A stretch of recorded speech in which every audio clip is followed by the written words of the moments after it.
the next one I'd like to talk about is registered educational savings plans. Now, they are designed to help us save for our children's post-secondary education.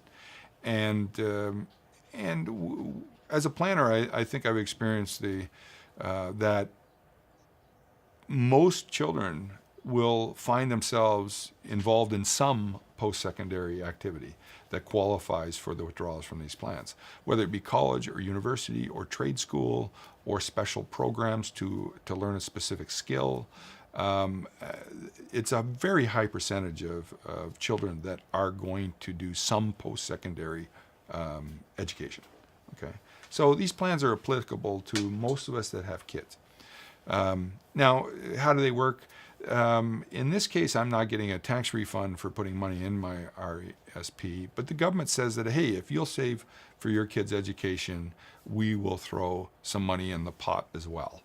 And so they've got some rules and some limits and of how much they will contribute, which is currently about 20% of what, up to a maximum of $2,500 that I contribute. So I can put $2,500 a year in for my children between birth and 18, and they will put in 20% of that, up to a maximum of $500 a year.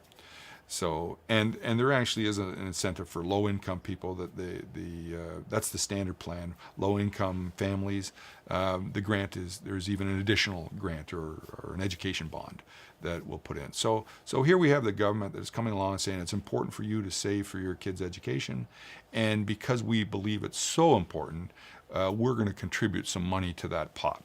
Okay, so that's all good, and the assumption is that I'm going to gain a tax advantage from this also, because I don't gain anything from a tax point of view putting the money in, but when my child takes it out, it can be taxed in the hands of the child.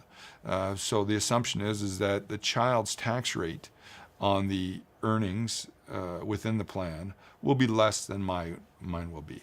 And in fact, you would expect that the child will pay little or no taxes on what is earned in the plan while it's growing until they go to school, because they're going to be at a low tax bracket. They may not have high earnings in their time at school.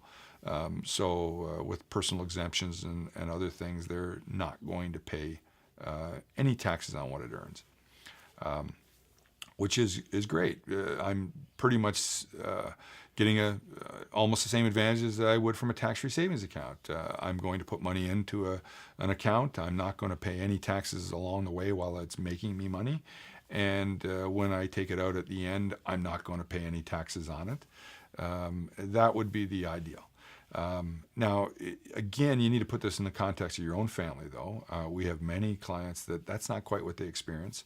When the money comes out in the child's hands at age 18, the child may well have some taxable income. And they may have a job to support them to go to school. They may be working for their family company that's paying them to, in the summer to work.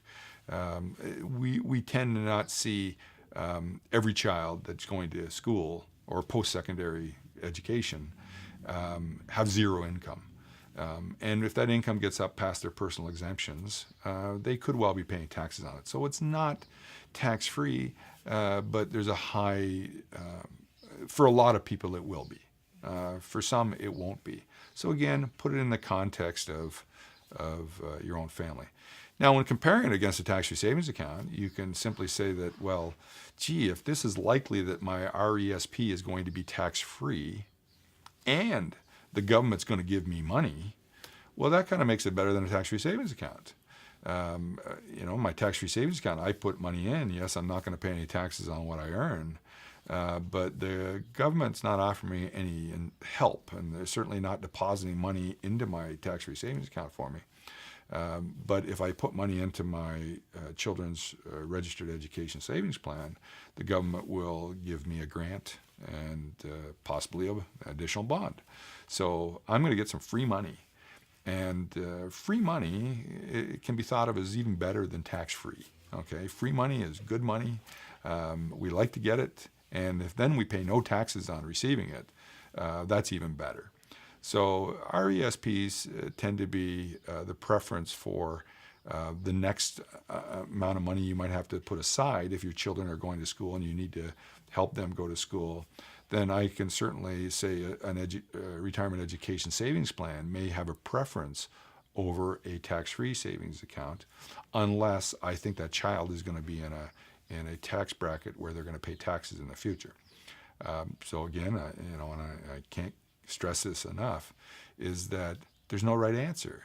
The answer for you on whether you use a registered educational savings plan to save for your children's education or a tax-free savings account is going to depend on what the family's tax situation is now and in the future.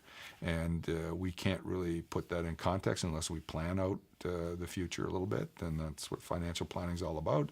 And it's well worth the exercise to determine what I should or how I should be using all these plans that the government has put in front of me, and where should I be allocating my limited resources, because I can't obviously every year in every household fill up all these plans to the maximum that's allowed by the government. So I have choices to make.